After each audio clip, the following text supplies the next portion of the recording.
Welcome to today's web seminar. This is part 3 of 4 of the Solar Electric Investment Analysis web seminar series.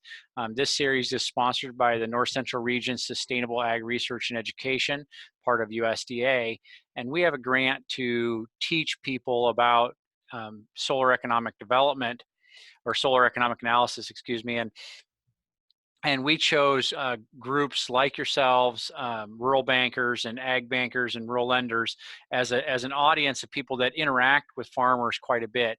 And so we wanted to help you to improve the quality of your conversations, answer a few of your questions, and maybe for some of you, allow you to be able to maybe start modeling these systems for some of your clients if they're interested in this type of a system. Again, we're in part 3 of 4. We're going to be introduced to the model today and really go over a couple of case study scenarios. And really, it's about running those case study scenarios in the model today. And on Thursday this week will be our final session, and we're really going to do some kind of optimization within the model where we can look at sizing and optimization for economic analysis and some of those other things within the model. So we'll really kind of do some playing with it today. We are going to do the questions a little differently if you'd like today. You can type into the chat box if you want.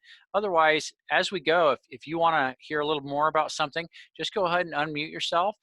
Talk to us, and this is a small group, so that should work out just fine. So if you're interested in just asking a question in the middle of the program, let's go ahead and do it, because we're here for your questions and for you to be able to learn more about it.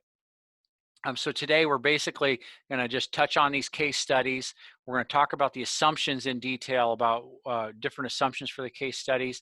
We're going to go through a model page for page in the model and try to input all that. And then we're going to review kind of some of those outputs and get us ready for Thursday. So with that, Eric's going to run the model today, and I'll turn it over to Eric. Thanks, John. And yeah, I'll just echo John's comments. I think this is a good session to have some interaction. So if at any point in time you have questions or would like us to try something different, or you see something on the page that we might not be referencing, feel free to speak up. I'm curious if you can see the yes/no option on the participants list. I'm just curious, has anyone downloaded the System Advisor model from the National Renewable Energy Laboratories website? Green for yes, red X for no. And again, that should be located on the Participants tab. It would be in the top menu bar.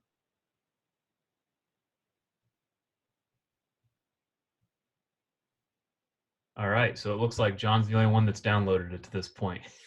Well, hopefully, after we work through this, you know, I guess I just want to make it known that if you think that this is a useful tool or a tool that you'd like to learn more about, it is a free download from the National Renewable Energy Lab's website, developed with Department of Energy funding, and it's just an outstanding resource tool. And it's a little bit overwhelming at first, but I think that we can kind of walk through this together and show you an example of kind of how to build a base case.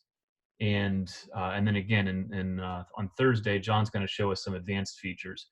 Throughout both of these sessions this week, whether it's today's base case or the advanced features, you know, don't become overwhelmed with it, because this is something also that, you know, can go beyond this webinar series. So you have email and phone contact for John and I. If you're working with this modeling tool and you have questions, don't hesitate to shoot us an email or pick up the phone and just say, hey, you know, we'll work on it, and how do we do this? So we're happy to help beyond this webinar series as well. So what John and I thought would be helpful today is if we actually try and put to practice some of the concepts we talked about last week, and doing that by actually constructing a simulation model from scratch. And so, you know, John and I kind of put our heads together and built a case study that we're going to reference to build this model. And what we're going to do is look at this as kind of our site. Okay, so we're going to model this for a farm that has two 1,100 head finishing barns. As you can see in the picture there, they're naturally ventilated barns. And with that, that facility has a 412 pitch roof, so we're going to have an 18-degree tilt. It is south facing at 180 degrees. John, are you just double check? Are you going to manage the chat box? I see some chats coming in.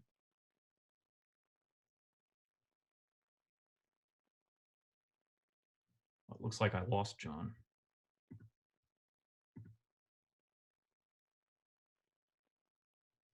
Okay, John's posting the. You didn't lose me. I just muted myself and I'm posting stuff. So yep, I'm managing the chat box. Okay, perfect. I just see that flickering. I want to make sure I'm not ignoring someone. So we're looking at a facility with a south-facing roof, and we're going to assume a cost of $2.13 per DC watt. You know, as we talked about, and on Tuesday of last week, the average installation cost per DC watt nationwide in 2018 for commercial systems was $1.83 per DC watt. However, we're modeling a 24 kW system, which is, you know, it's certainly larger than residential, but it's not, you know, on the larger end of what we'd see for a commercial project. And so, you know, we didn't want to assume that we're going to have the best price available. So we're looking at $2.13 per DC watt. We are going to assume sales tax exempt on this project. And then just as an overview, this barn uses around 41,000 kilowatt hours per year. So what we thought would be useful is if we can work through this and actually build two different simulation models. And so we're going to do one based on what we would refer to as kind of an aggressive model. So aggressive assumptions, I guess you could say, from the perspective of really trying to make the system look good so that you'd want to install it. And then we're also going to look at it from a very conservative perspective. And a lot of times John and I end up modeling like this, and we always kind of, you know, tell ourselves, you know, most likely the reality lies somewhere in between there. And so, but I think it's helpful, and I think it really highlights how minor changes in some of these assumptions that we've talked about last week can really impact the overall output or the financial metrics on a project. So what we're going to look at first is the aggressive scenario. So we'll kind of walk through this, and I'm going to be flipping screens back and forth a little bit as we walk through the model to again reference our inputs here. But John and I kind of put together a list of the inputs so that we can reference that as we go through. So I want to get started just by kind of getting the system size and cost and some of that stuff in. So this, when you open the system advisor model, and again, kind of sometimes John and I might refer to this as the SAM model, same thing. This is kind of that main landing page. Now, one thing that we're not going to do today, but I do want to point out, is you can actually open a project file that's saved. So as an example, you know, I've worked with a number of farmers that I've encouraged them to download this tool and use it. And they'll start a simulation model, save it, and then they can email it to me, just like you would a Word document or an Excel file. And then I can open it up on my system and look at it and see what they've done, and then provide some feedback based off of that. What we're going to do today is actually start a brand new project from scratch. So to do that, you click on that top button that says New Project from Scratch. John and I would highly recommend that you start with the photovoltaic PV watts option. You can use this detailed option, which is just that. It gives you a lot more detail than what's available in the PV watts. However, it can get somewhat overwhelming pretty quickly if you're not used to dealing with these models on a day-to-day basis. And so, I would say the detailed model really is more for system designers, because it's dealing a lot more with how many panels do you have in series, how many do you have in parallel, and a lot of those details that don't really matter to the financial model so much. Yeah, great point, John. So we're going to click on the PV watts options for photovoltaic. And we're going to do a commercial distributed system. And so, what this is saying is it's a commercial project. So it's going in on a farm business, and it's distributed. And I guess the language that we're using here, or something that John and I had mentioned last week, would be behind the meter is how we would refer to this. So we click on that and then simply click on OK, and it'll log us in and get us started. So this is kind of the main SAM page. And, I guess as I build a model, I start at the top and just slowly work my way down. And so these are the different sections that we're going to populate this afternoon. The first page that it always defaults to is location and resource. So what you can do is actually type in the address of the area that you want to run the simulation model for, and it will set to this default TMY. It's a typical meteorological year file that you can download and add to the library. And once you do that, it's there. And so I've put a file in here already for the OSU Extension Office in Wyandotte County. And so we're going to use that as our location today. So we simply click on that file, and then we'll move on. And John, feel free to jump in if there's anything you want to add as I'm moving through this. So the next page that we're going to come to is the system design page. And as if you recall, we mentioned the system size for this project that we were looking at was going to be a 24 kW system. So we simply, and I'm not exactly sure why it defaults to 199.752. But that seems to be the default. But just simply select that and delete it or overwrite it. So we're going to put 24 kW system. So that's the size of our system. And then, as we mentioned, it's a rooftop system on a 412 pitch roof. So our tilt is going to be roughly 18 degrees. We are facing south at 180 degrees. So that has our orientation, and our tilt is kind of locked in. Now, you'll notice there's a number of different features as we move through here. We're going to select fixed roof mount as our array type. And, you could see there's single axis tracking option. There's dual axis tracking, fixed open rack, which would be a ground mount system.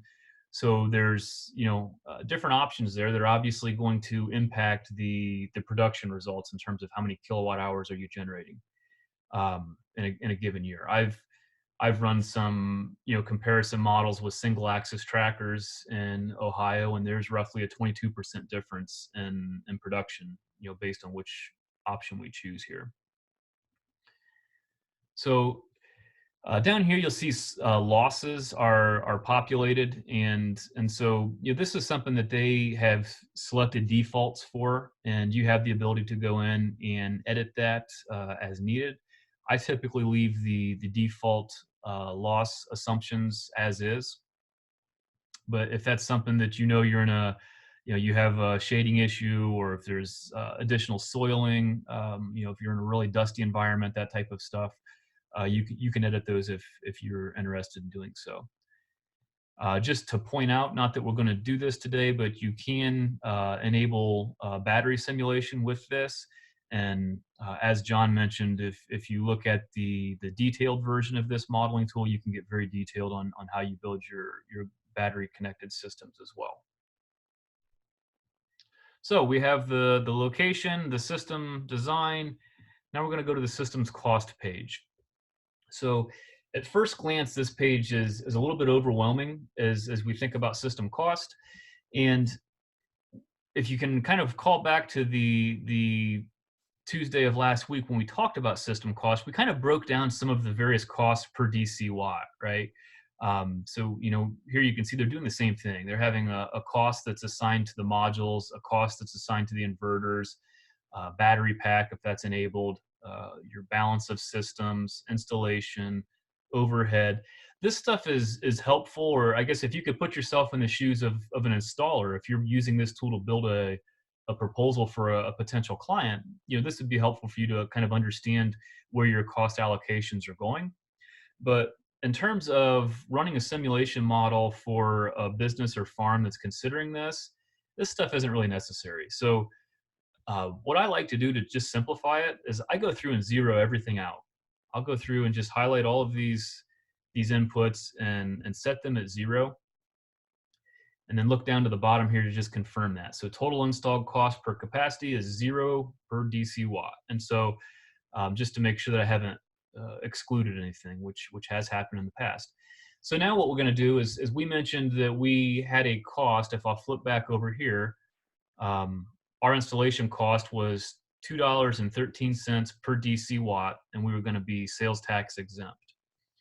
So what we can do is we can just simply go to this top option here and put in 2.13, and this is dollars per DC watt, and that's going to automatically populate that. Oops. Now, if we scroll to the bottom, you'll see it's listing our total install cost at $229. And so the reason for that is it's actually accounting for sales tax here. So to do that, you simply, you have to jump over to the financial page real quick, and they have your sales tax option there. We'll just highlight that and plug in a 0. And then I'll go back up to my cost page. The other thing you could have done is make the sales tax basis 0% on that page. True. Instead of 67. That's the other way you can do it. You can jump right in there and hit 0. So now if we scroll down, we can see that we still have a contingency in there, which we want to get rid of. Now you can see we're at $2.13 per DC watt is our installed cost per watt. So the thing that's nice with this is you can build this simulation model, and you can go through, and as we will do here this afternoon, we're going to go through and build all these assumptions in. You can do that and then very easily duplicate this model. And if you have a different installation cost from a different installer, run the financial metrics and compare one proposal to the other pretty easily. Okay, so at the bottom of the cost page, you'll notice there's an operations and maintenance option, and it defaults at $13 per kW annually. So they default to a fixed cost by capacity. So when we think of capacity, again, this is system size. So this is saying this would be like saying this is $13 per kW. So $13 times 24 annually is what that's coming out to. I'm going to scroll back over to our assumptions page. And so as we can start to see here, we'll kind of highlight a couple of these assumptions. Our operations and maintenance, again, this is from a very aggressive, very optimistic perspective. And so we're going to say, we're not even going to include operations and maintenance because there's minimal maintenance. And then also you can see that we've identified 0 as our degradation cost, which happens from time to time. I see proposals that don't really account for degradation. So this isn't something that's unlikely to happen. It has happened. So we're going to go ahead and 0 this out for now. So no O&M. We're going to move on to the next tab, which is lifetime. And what that is system performance degradation. And you can see this defaults at a 0.5% annually. And we're just simply going to switch that to 0. We're going to say, we just think that it's just going to sit there and run the same. So next we're going to move on to financial parameters.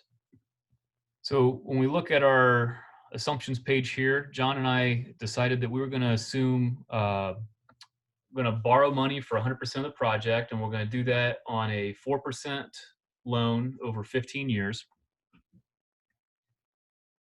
And then also we're going to look at an inflation rate of 2.5%. And John just doesn't believe in the time value of money. So he says, there's no such thing. It's going to be 0. And I'm just teasing John. But we'll go ahead and input those now. And as you can see here, at the very top is where we have our loan inputs. And so we're going to switch this from 25 and say it's a 15-year loan at 4%. So next we look at our analysis parameters, and we're going to assume a 25-year life time or analysis period, and that's fairly common because it matches your typical warranty on the panels. and we have 2.5% inflation as a default, and we're going to go ahead and assume, or model this, I should say, with no discount rate. We'll leave the income tax rates as is. We already zeroed out our sales tax because Ohio's exempt for commercial projects. Again, we're going to be very optimistic and say, well, we don't need insurance for this.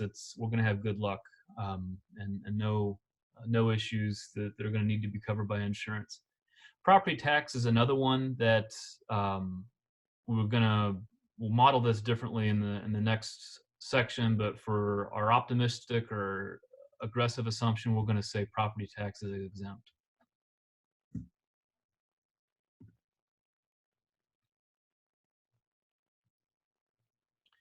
All right, so as we scroll down, the next thing that we're really going to look at is how we want to handle depreciation.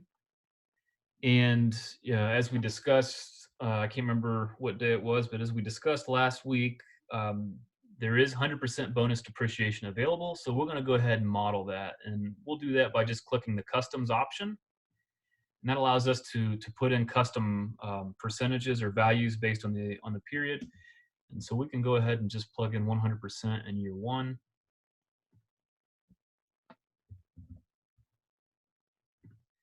And hit OK.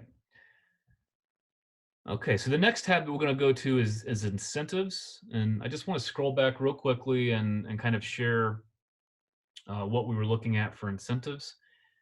So again, here you can see we had no insurance, 100% bonus depreciation.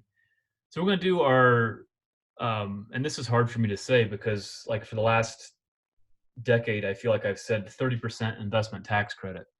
But as you know, at the end of this year, that tax credit is going to change to 26%. So John and I thought we'd go ahead and give it a little bit of practice. So we're going to assume a investment tax credit of 26%. We mentioned the USDA Rural Energy for America program. That stands for REAP. That is a grant that can cover 25% of the project, not to exceed $500,000. So we're going to assume that our REAP grant application was funded. And then we're going to build in to account for solar renewable energy credits, that the SREC is what we discussed last Thursday. Solar renewable energy credit, and we're going to just assume that we can get $25 per credit. And that's, again, this is a number that's going to vary. So if we were modeling this here in Ohio back in 2012, we had credits that were getting locked in at anywhere between $250 to $350 per credit. Today, it's anywhere from $5 to $25 per credit. So this is a number that's certainly going to fluctuate over time, and we discussed that's based on a number of factors, such as the policy, your non-compliance penalties, and then simply supply and demand. So let's jump over and drop in our incentives. So at the top of the incentives page, you see the investment tax credit there is listed, and it's default at 30%. We're just going to highlight that and change it to 26%. And then you can see, it automatically has a button over here that's defaulted that says, it's going to reduce the basis of depreciation based on your tax credit. And so it'll take half of the tax credit and reduce that percentage on the basis before it calculates what can qualify for depreciation. So the next option, if we scroll down then, so we have our tax credits and input there. So an investment-based incentive. So that's what we have when we think about the REAP grant. So that's a federal grant program for USDA, and it's percentage-based. So it's a 25%. It'll cover 25% of the project cost. It jumped on me when I hit that. So 25% of the project cost. And you can see if we look over here, it lists that as a taxable incentive. So it's going to account for that in your cash flows table. And if you didn't select that, if you're not going to account for income tax on the incentive, then you would want to select these options over here to, again, reduce the principal basis for depreciation before you take the investment tax credit. And by simply selecting these boxes, it does that math for you. Finally, and there's an option for a capacity-based incentive. So if there was, a dollar amount per system size, so that could be an option that you can plug in there. We don't necessarily have one of those programs right now. On the bottom here, a production-based incentive we can use for our solar renewable energy credits.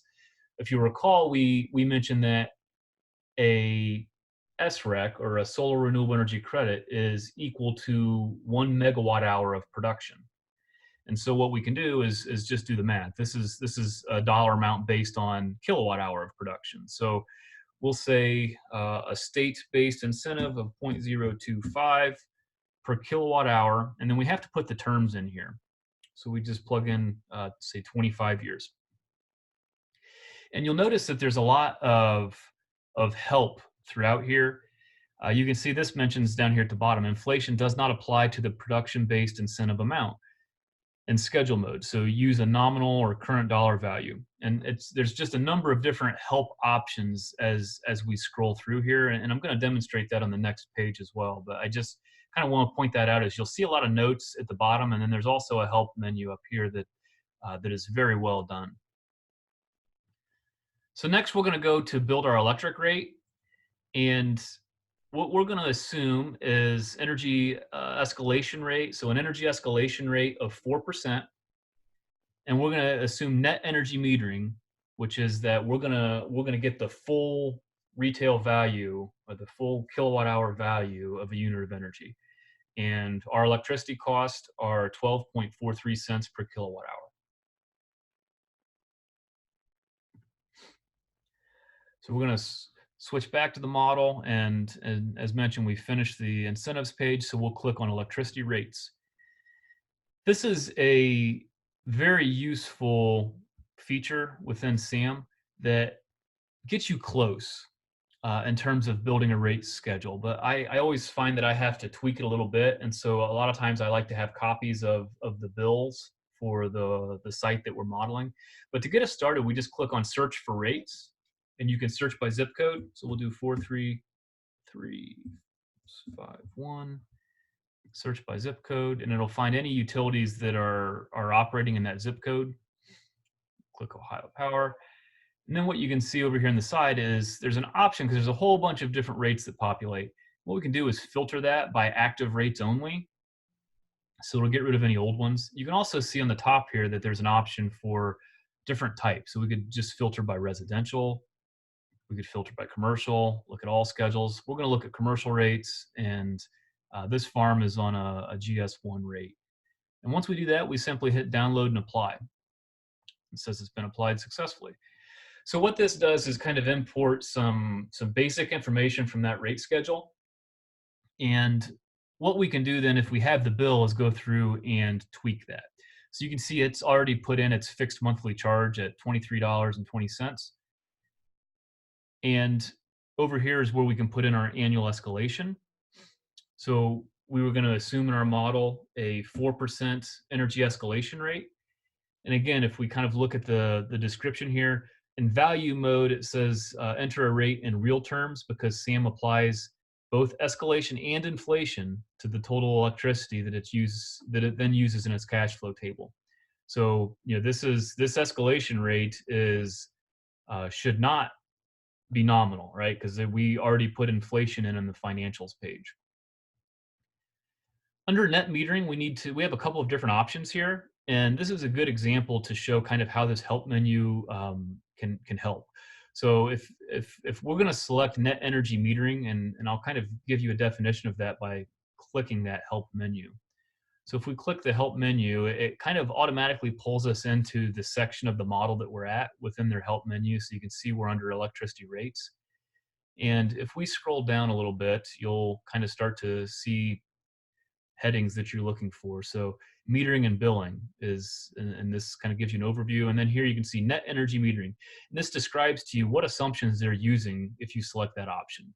And so it's a good way to always go back and double check to make sure that we're accounting for energy generation how we intend to do so. And here you can say that this is looking at excess generations, the difference between total monthly generation and total monthly load.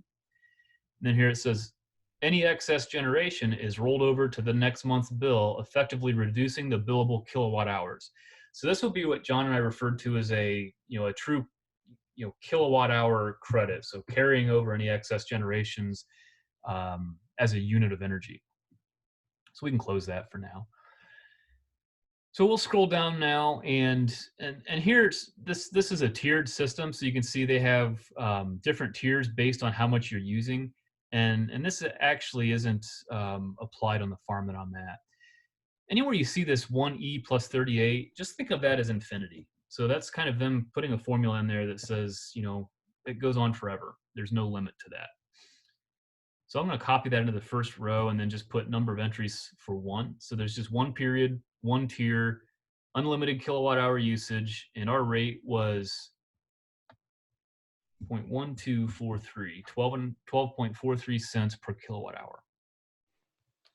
There was a question about the 12 cents per kilowatt hour, and generally we're looking at retail rates for electricity for small farms throughout the region, probably being somewhere in the range of maybe 8 cents to as high as maybe 16 cents on the high side, which would probably be pretty common. A lot of rate schedules have multiple levels of rates, whereas summer, winter is pretty common, but the question here came that 12 seemed a little low. Well, for your area, it might be. For this area, it's pretty common. And again, we chose 12 in this example because it was a rate schedule example for our example farm, but also when we're selecting this annual net metering, the way this ends up doing is all of our kilowatt hours are worth that 12 cents. And we're going to explain when we go through the more conservative model in a moment that that's not always the case. And we kind of covered that a little bit last Thursday as well, that not all those kilowatt hours are worth that. But in the aggressive scenario, they are. Thanks, John. The other thing that I'm gonna show, and I don't know if we'll actually model it or not, but if you have demand rates or demand charges, that can account for this as well. One of the things I will say with this model is, unless you have, like 15-minute or 30-minute interval usage, applying a demand rate, you have to take it with a grain of salt, because the model doesn't really know if you're going to lower that demand or not, unless it has a very detailed look at your load profile, meaning, looking at your usage every 15 or 30 minutes. Then the model would be able to predict with pretty good accuracy, are you going to offset your demand, or are you simply going to move it to a different time? And so I just like to point that out and point it out both ways. If you have the ability to input that detailed load profile, which is what we're going to do here next, this is very accurate. If you don't, you need to kind of take it with a grain of salt. And so, if I wanted to plug in a demand rate, I could kind of do that. You could either do it monthly if you have a different rate for different months. So if there were, summer versus winter demands, or if you have one rate. So in this zone, we're basically at $9.16 per kW, which includes both transmission and distribution demand charges. One period, one tier, and there's no limit on what that demand would be. We can kind of plug that in, and that would apply. Now, as we're going to model it, though, we're going to model it without demand charges first, and we may come back to this and look at it in a different perspective if we have time. And I would say most small farms probably won't have a demand charge, but as you get larger, they will start to have demand charges of some form. Yeah, and there's really no consistency as to where that cutoff point is. So this farm actually does have a demand rate, the one that I got the usage data from. However, we don't have the time to put 15-minute interval data in, so it's not really useful to model it. So if you're going to do a simple load profile, it's pretty easy to put this information in just based on your electric bill. And so you can just click on this normalized load profile for monthly utility bill data and hit edit values, and then go through and just plug this, and you can get these monthly kilowatt hour usage right off of typically off of one bill. and I'm going to plug them in real quick. So John, if you have anything you want to update with while I'm plugging this in, or if there's anything I missed, feel free to jump in. Go ahead. I think that one of the powerful things about this model is that it can do a lot of things, but one of the challenges with this model is getting all of the kind of right buttons clicked. And so it's one of those things, that's one of the reasons we started teaching about this model, is it is so powerful, it can do a lot, but we also kind of say be a little careful until you kind of understand and you're getting values out that make sense to you, because you can pretty easily lie to yourself. But we'll give a couple hints today and on Thursday on how to kind of, where to look to kind of feel like, okay, this is a number I can trust. Maybe not what I expected, but I can trust it because I've looked at these different places. So kind of the sniff test of where to look. So we'll show you some of that stuff. And You typically don't have hourly data. This wants hourly data, so it wants 8,760 data points for load, which you don't have. But that's where we normalize to the month, and it makes it pretty easy to input the data, because on most electric bills, it'll give you a year's worth of data right on one bill. That's a great point, John. And to your point about the model is has so much power and so many options and features. It's one of those things that at first you thought, wow, this is overwhelming. As I think back to when you and I started working on this, how many years ago. But then as I started working with more and more farmers, and I'm seeing proposals that are, anywhere from $100,000 to $200,000 projects in some cases. I mean, and certainly there's smaller ones as well. We have our handful of $15,000 to $30,000 projects, but these are significant dollars that farmers are considering investing. And so to me, it's worth understanding the features of these of this tool when we think about the types of investment projects that some farms are considering. So at this point, we've kind of worked our way top to bottom and very methodically walked through the model. And at this point, we can hit simulate and see what happens. Come down here to simulate, and it's going to go ahead and run a model. So one of the things I guess we'll kind of point out is right off the bat, this summary page is kind of your I almost look at it as my home button. Like that's where I go to kind of get a quick snapshot of what is this telling me. And you can see that we have a annual energy usage up top. So this is how many kilowatt hours are we going to produce in a year, and a capacity factor of 14.7. I don't know that we've talked about capacity factor. We got a quick second. I'll just show. So a capacity factor is essentially looking at a ratio between your maximum potential energy production and your actual energy production. And so if we think about a 24 kW system, the maximum potential would be as if that 24 kW system ran 24 hours a day, 365 days a year. And so we can look at this and think about, okay, so the maximum potential output in a year would be 210,240 kilowatt hours. And what we can do is take and just apply that. You could either do the division or just apply that capacity factor and say, if we go 14.7%, oops, I hit 14.9, but you get the idea, 14.7 would get us down to that 30,823. I hit 14.9 instead of 14.7, but you can see what that's telling us is while the maximum potential would have been 210,000 kilowatt hours, a 14% capacity factor, you're going to generate about 30,800 kilowatt hours in a year. We start to get into our metrics down here. We see levelized cost of energy. And as we discussed last week, the levelized cost of energy is essentially, it's representing a per kilowatt hour cost that just looks at your life cycle cost, so the cost to build and operate the project, and your total production. And this is a really good opportunity to show that help menu. So if you looked at levelized cost of energy and you said, well, what is that telling me? What is a real levelized cost of energy of 2.53 cents a kilowatt hour mean? Click the help button. And you can see this help button is going to pull up a summary of what you're seeing, so your performance metrics and your financial metrics, which it itemizes there.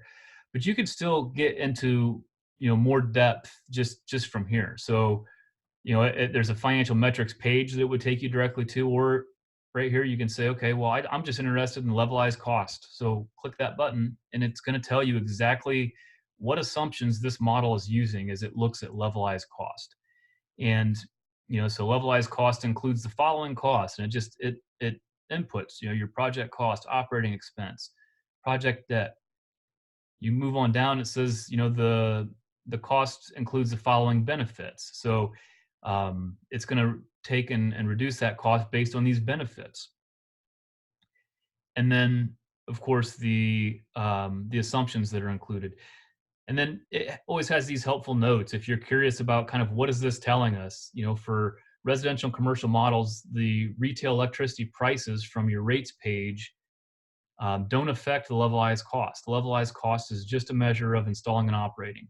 And so, essentially, for this to make sense, you're going to want your levelized cost to be lower than what you're paying for electricity.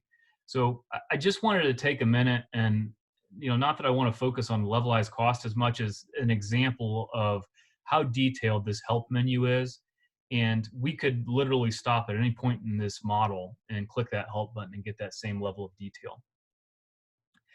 So if we move on down, you can see our levelized cost is certainly lower than what we're currently paying for electricity. It's going to show you your cost, your estimated electric bill for the year with and without the system.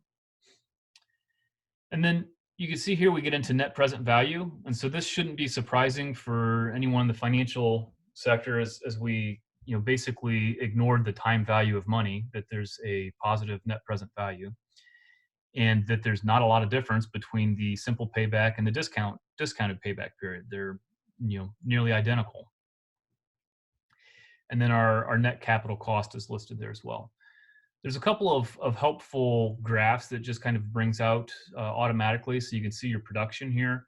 One that I like to look at, if you scroll down a little bit, is the monthly energy and load profile. So this is looking at monthly energy production in the dark blue, our electricity load or our usage in gray. And then if there's excess generation, then it'll show up here with this light blue. So you can see in this first month, we generated more than we used. And so there's that little generation showing up down here. And it gets used up next month. So you can see next month, we didn't generate nearly as much as we used, and there's no excess generation.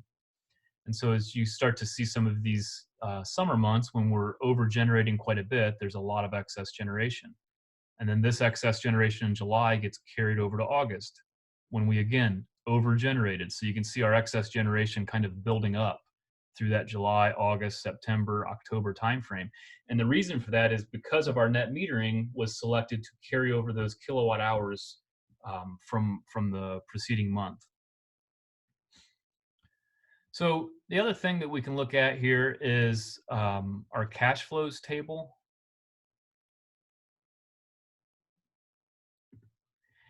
And I don't want to spend a ton of time in here other than to just show you that you have the ability to go in and spot check this model to see exactly, what is it doing as it calculates the value of energy savings. It's going to show you those numbers, for each year in your analysis period. Your generation, this is, you can see, is the same every year because we didn't include any degradation. So it's assuming that we're always going to generate the same, which is not accurate, but just to this see cash flow table will look we'll add a few more details when we go to the conservative model, which I think we should probably move toward because it'll start to show some of the costs for the insurance and the other things. The other thing that I will, now I lost my train of thought, but I'll find it in a little bit, but I'll let you get started on that. What he's doing here is he's creating he's naming it, but then he's going to duplicate it so he can create a new model or a new version of the same thing.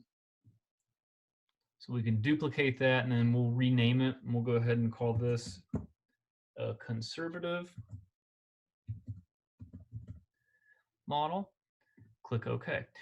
And so this one we can kind of move through a little bit quicker so we can do a little bit of comparison. But basically our location's the same, our system design is going to stay the same. our system cost is going to stay the same. However, we're going to add operations and maintenance cost. And so I'm going to flip screens here to show the assumptions for our conservative approach. And we'll hit a couple of them at one time here. So, we're looking at $15 per kW on operations and maintenance and 0.5% annually on degradation. So we can come in here, and there's a number of different ways that we can do operations and maintenance. If you wanted to schedule it, based on a specific year, say you think it's really low, and then in year 15 you want to model a replacement cost for an inverter, you can do that. For simplicity purposes, we're just going to put a value in annually and say $15 per kilowatt annually. And then, of course, as mentioned, it really does a good job of describing escalation and inflation and how those two correlate as the model's concerned, whether you want to add anything there or not. We're not in this case. For the degradation rate, you can go ahead and we'll put in 0.5 for that 0.5% annually. And that brings us to the financial parameters page. And again, we're going to stay with the assumption of doing 100% with a loan over 15 years at 4%. However, we are going to change things a little bit. Our inflation rate will stay the same, but we're going to add 6% discount rate to account for the time value of money. And we're going to go ahead and put in a property tax assessment at 4.02%.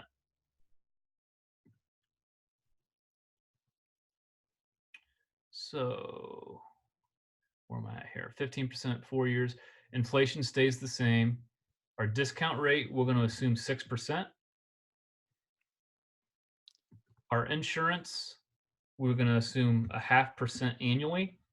And so what that is that's 0.5% of your installed cost annually that is going to apply to your cash flow table. Property tax at 4.02. Tax, we'll do 4.02% just because that's the rate where I'm sitting. Let's go down to depreciation as well. And what you had marked was changing it to a 5-year MACRS. So we'll go to a standard 5-year makers, and that'll round out our financials page. So on the incentives, this is going to be pretty simple. We don't need to reference back. We're going to just assume that we have our 26% investment tax credit. However, we're going to say, you know what, our REAP grant, that 25% grant was not funded, so that's 0. We're also going to say, SRECs, they're not worth anything, or let's just assume that maybe they're not available in this area anymore. So we're going to 0 out our SREC assumption and move on. So just a quick flashback here. You can see we moved through discount rate, property tax. We did the insurance, the makers. We have a investment tax credit. We do not have a REAP grant, do not have SRECs, and that puts us back to our energy rate tab. And there's 2 things we're really going to change here. Number 1 is our escalation rate. We assumed 4% with the aggressive model. We're going to look at this and say, you know what, we think it's more realistic if it's historically been anywhere from 0.5 to 1% real energy escalation rate. So we'll stick with that. And then our sell rate for net metering is going to be 5.5 cents a kilowatt hour. And so we're going to have to adjust our net metering on this page as well. So the first adjustment's relatively simple. Our escalation's listed right here. Just highlight that 4 and we'll change it to a 1, and that's done. The other thing that we're going to do now is we're going to change this to net energy metering with dollar credits.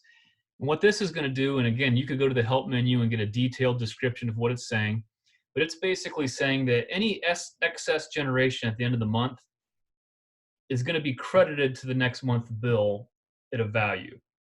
And we're going to assign that value because we know where we're at with our net metering rules here. We get the full retail rate of generation. So we're not compensated for distribution, transmission, any of that stuff. So we're going to plug 0.055 here. And what that's saying is any excess generation is going to get credited as a monetary figure at 5.5 cents a kilowatt hour. And the rest of this page we can leave.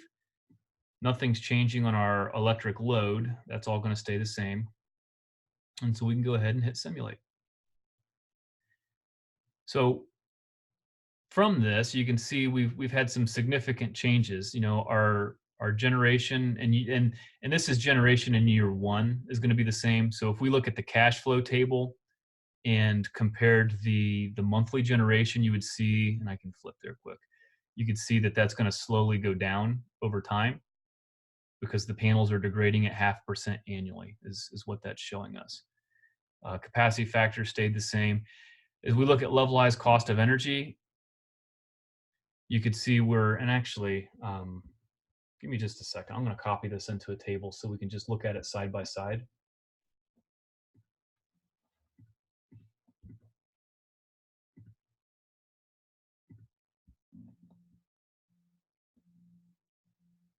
What I was thinking about with that cash flow table, and we can look at it in a minute again, it is a good place to kind of give yourself a little bit of sniff test of where am I spending money, in case you didn't get something turned off. It's a place that you can look for issues. So go to that cash flow table again. We should see. Just We a should second, see. John, I'll put it there for Okay. you. We should see our insurance. Yeah, there we go. So we're seeing our O&M, our property tax, and our insurance. And we can also kind of double check to see if those values seem right. To me, this property tax expense seems a little high, but of course, it depends on what the rate actually is in your locale. But we can look at those and say, okay, are those legitimately what those costs I expect them to be? But you can kind of double check that. Now, the other thing is that sometimes you look at these numbers and they may not make a lot of sense. And you say, how did they get that number? And if you're using a PC, particularly, we've had a little trouble with this with Macs, but you can download this as an Excel spreadsheet with the calculations, with the algorithms, and it'll you can look in your Excel spreadsheet, and then you can start to track all those algorithms and figure out where they made all those calculations, where those calculations came from, and you can get all the details of where that number came from. So really fun for people that kind of want to nerd out on the numbers and try to figure out all those. Is you save as a CSV file at the top, and with algorithms or without, and you can get that downloaded data. Yeah, and you can, as we're looking at cash flow tables, so here's a section that's looking at your incentives, and you can see, you know, for the conservative one, we didn't have any incentives other than the Federal investment tax tax credit credit, which shows up down below here. But to compare that, you can look here, and this was a conservative. I'm going to switch over to our aggressive cash flow table and just look at the incentives there. So if we click aggressive, cash flows, you'll see down here, okay, we have this federal investment-based income. So this was our 25% REAP grant.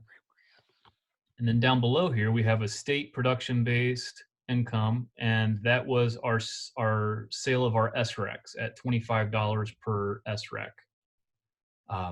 And so, you know, you can trace through and see where these, where these inputs are influencing your cash flow table. And then a lot of times, you know, we may look at this and go back and tweak the inputs to say, you know what, I don't think our O&M is going to be that high, or and you can kind of massage it a little bit. So I wanted to share, I dropped those. So just to show you what I did, and I hope I don't make anyone dizzy with switching screens here. Just for comparative purposes, I went ahead and copied and pasted the summary table for both our conservative and aggressive options and dropped them in Excel so we can kind of look at them side by side. And again, whoops. I don't know why that's there. Again, John and I kind of look at these typically from a worst case and best case scenario, and reality is probably somewhere in the middle. But you can see, you know, comparing your real levelized cost of energy, you know, 2.5 cents versus 9 cents a kilowatt hour. Net present value, you know, we went from a $87,000 positive to a negative net present value. And again, but it's only slightly negative, and so really our rate of return is almost 6%. Yeah, exactly. I mean, and you could tweak that discount rate, just 1 point, and probably have a positive net present value here. So again, and I think it's important to understand what the inputs are as you look and analyze your outputs. As we think about the simple payback period, all of a sudden, without all the incentives, that goes up to 19 years, and our discounted payback period. So, if you see this NAN, that basically is telling you that the discounted payback period is longer than the analysis period. And if you have a negative net present value, you should have a negative payback period in most cases, and unless the analysis period were really long, I suppose. Um, and then the difference in the net capital cost here is again based on that REAP grant. So we had a 25% REAP grant that was applied under this aggressive scenario that was not accounted for with the conservative option. The other thing that I just kind of real quickly show, and then we'll open it up for questions, is I took these numbers and cut them directly out of the cash flow table that we looked at within SAM, just to show the difference between, this is looking at energy savings. Okay, so you could go into the cash flow tables and look at energy value of energy savings, and we can cut the value of energy savings right out of that row. And I put it in a spreadsheet just to simplify it, but we're going to compare aggressive versus conservative, and you can see as time goes on how much of a discrepancy there is between the aggressive and the conservative model. And then ultimately, if you total those up over the 25-year life period and look at the difference, it's an $85,000 difference. And this goes back to kind of support the comments that we've made earlier, that individually some of these things might look like it's not a big deal, but in aggregate these things really make a big difference when you're looking at a project that you're trying to model over 25 years. And so what's really contributing to this discrepancy is, number one, for our aggressive option, we were assuming every kilowatt hour we generated got carried forward as a unit of energy. And so it was worth 12.5 cents a kilowatt hour. Whereas in conservative model, it was 5.5 cents. The other thing that's really showing up here is a 4% annual energy escalation rate versus a 1% annual energy escalation rate, obviously compounding over the years. So two things that really kind of make that value of energy savings a big difference there. So with that, John, I haven't looked or monitored the chat box at all, but I guess if there's any questions, let's just open it up and take some questions. If you want me to change something in the model or look at a different scenario, we can certainly do that. Let's go back to the model for a second. Go to the conservative scenario in the summary, and let's scroll down and look at that bottom chart all the way at the bottom. Yeah, and in this case, you can see in the blue the solar generation, and the gray the consumption, and we can imagine a couple things. Remember that the value of the electricity. So anytime that blue bar is taller than the gray bar, the value of that difference is less than retail rate. So that's the stuff worth 5.5 cents. So one way to maximize economics in this case, or reduce our payback, or whatever we want to be our economic metric, is to try to use all those kilowatt hours. And one way to do that is simply make it a smaller system. Now, that's not going to maybe give us as green an influence on our farm, but it could help our economic analysis. And so we could say we're going to have that system be maybe half that size, or 2/3 of that size. And that's again where we can try to maximize that our economics based on system design a little bit. And so we could do this all prior to putting a system in and saying, okay, where do we really want that to be, and where do our goals mesh?